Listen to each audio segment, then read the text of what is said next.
friends and buddies, and welcome to my first ever YouTube video.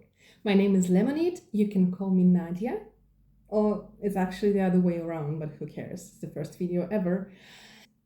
I'm a professional at spending money, meaning I spend all my money on the stuff I don't need, and then I don't have enough money to buy stuff I actually need. That's the reason I wanted to make this video. There are a lot of things you need for knitting, but there's always one thing you need no matter what. Yarn. You cannot really knit without yarn, right? So when I started knitting half a year ago, I quickly found out that yarn is not exactly cheap.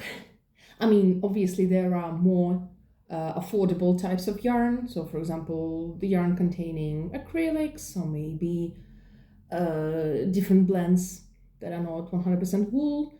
Even if you want 100% wool, there are always brands like Hobby or Drops or Mayflower that have yarn for relatively cheap prices, but it's always a bargain of what kind of quality you're getting for what kind of money. And when you start knitting, you actually want your garments to be high quality than something you can buy in the store, right? Because why would you spend like 50 hours making a sweater if you can go and buy the same sweater much cheaper? And that does make sense, right? So I quickly went down the hole of buying good yarn, and let me tell you, my budget was not very happy about it.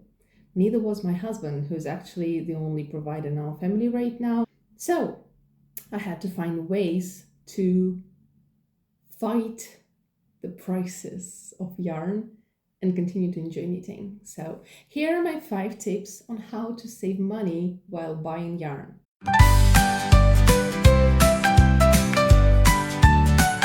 Tip number 1, charity shops or second-hand shops or Genbruchsbutiker if you live in Denmark.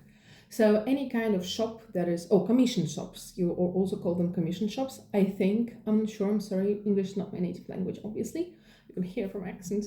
But pretty much every charity shop I've ever been to, in all the countries I've ever been to, have at least small section called hobby or maybe handcrafts. In these sections, you can usually find one of 2 options. Either they ask for a certain price per skein of yarn, or they sell a bag of random yarn they got donated and just like packed it all together for a fixed price. And the first type, the particular price for a skein, is much easier to plan around because you know what you're getting. If you buy the second option though, it's kind of like a loot box. You never know what's going to be inside. You cannot really you can get a gesture what's inside, but you cannot really tell exactly what's going to be inside because it can be a not very nice bag, or it's a bit weird to move yarn around to see tags or anything. Sometimes it doesn't even have any kind of tag on the yarn. So it's a mystery box. I heard people like them nowadays. I mean, why buy a Labubu when you can buy a bag of yarn, right? The thing I will say about this method is, even though it's very cost effective, do not forget to do some kind of moth resistant things after you buy this yarn. So I heard about multiple ways to treat yarn from the charity shops. One is to put it in the freezer. One is to put it inside an oven on a low temperature and just for a long time.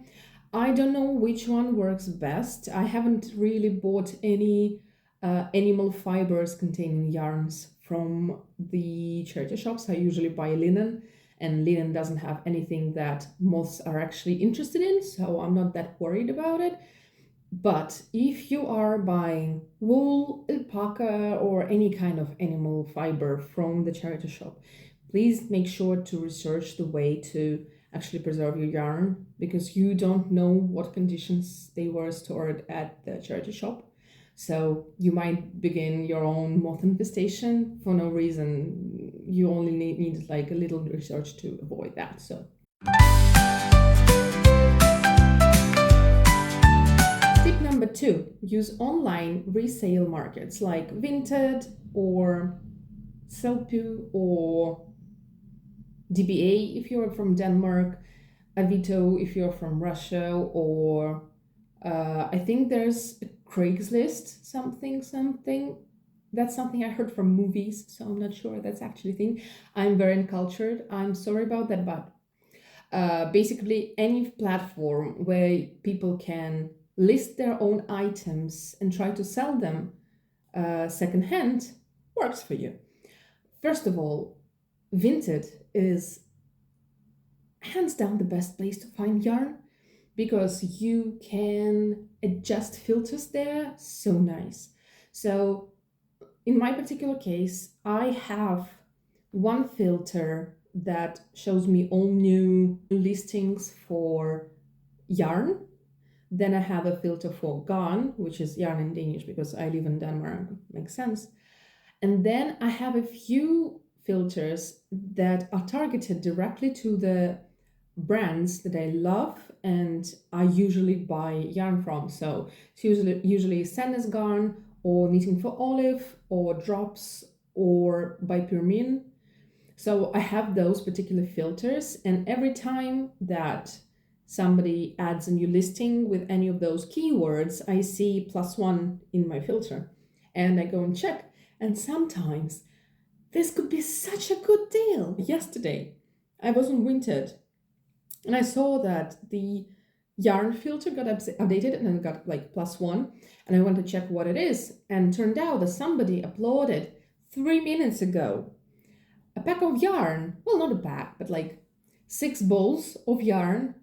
And after further research, I found out it was Unling yarn that costs 84 krona, which is around 12 or 13 euros. I'm very bad at math.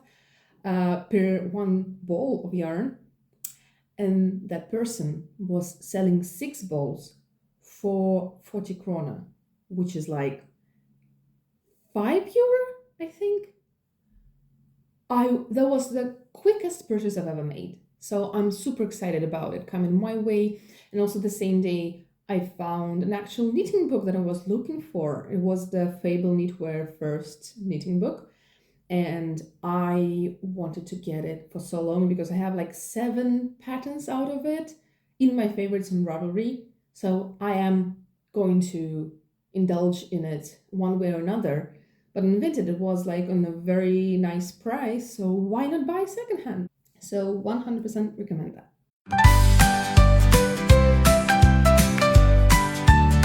Tip number 3, check the websites of yarn shops that you like.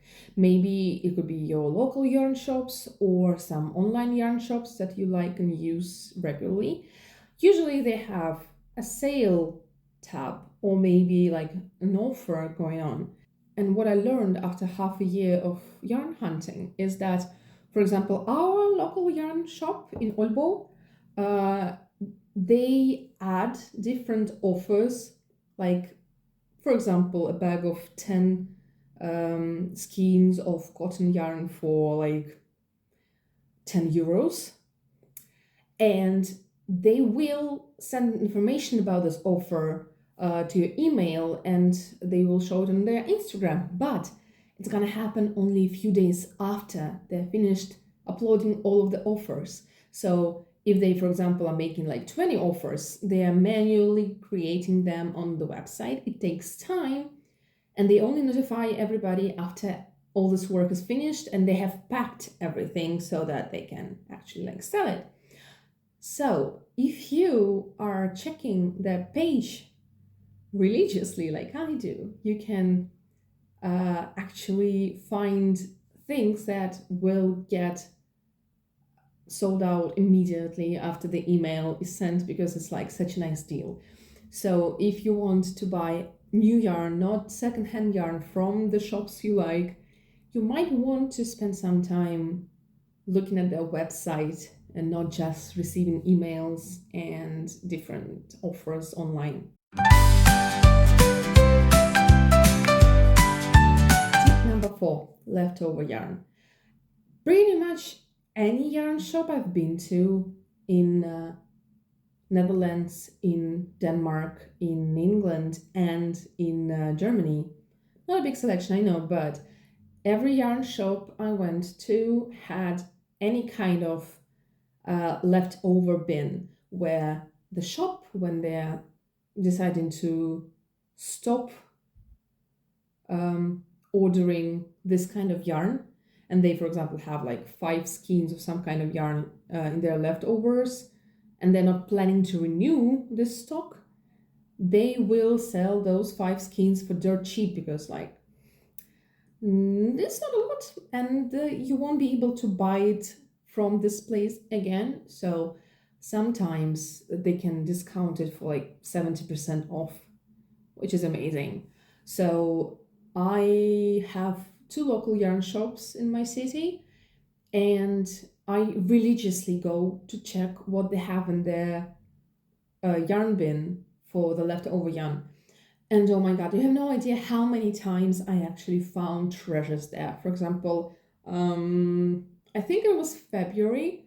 I was just like rummaging through the leftover bin, and I found 6 skeins of Senesgan line, which is cotton, linen, and viscose blend that I love. I make all of my summer garments out of linen.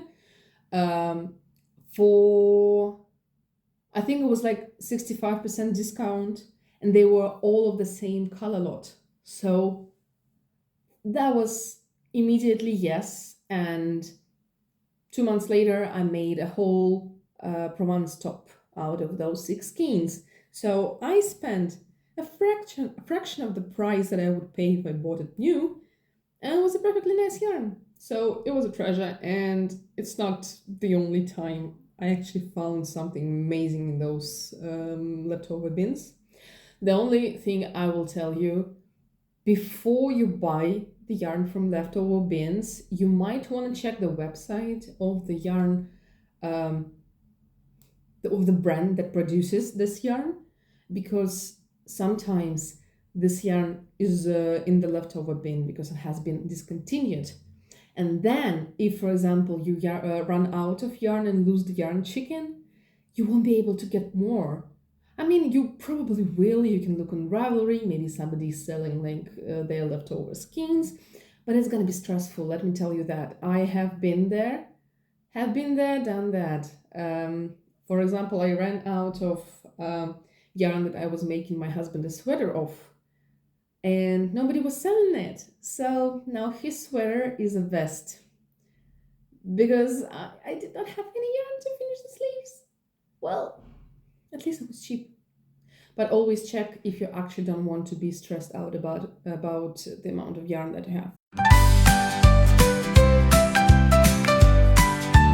Tip number 5, yarn exchange. The general tip is to research whether you have some kind of knitting community in your city or maybe city next to you that has any kind of weekly or monthly meetings, because usually these kind of communities have any kind of yarn exchange. Either this is like bring your skein of yarn and take any kind of yarn from the bin, or sometimes it's just like oral discussion on what anybody needs and what they have to give in exchange. And that could be fun because usually you also have a lot of leftover yarn. I don't know about you, but I have like, even though I've been knitting only for half a year, I've got a box of leftover yarn. And I mean, I will probably be using it in one capacity or another, but I definitely have some balls of yarn there that I'm not very excited to use, you know? They're not very useful to me. I didn't like them, for example. So I would love to just bring it to Yarn Exchange and just like take something that I will enjoy better so that both mine and somebody else's yarn finds its place and finds its new home, so we can be happy and they can be happy and everybody will be happy. So yeah, those were the 5 tips I have for you to how save up while buying yarn. I hope this was helpful for you. Tell me in the comments if you actually have any other tips to actually save up money while buying yarn. Maybe any tricks on how to save up on buying other things for knitting. Please share in the comments, subscribe, and see you in the next video.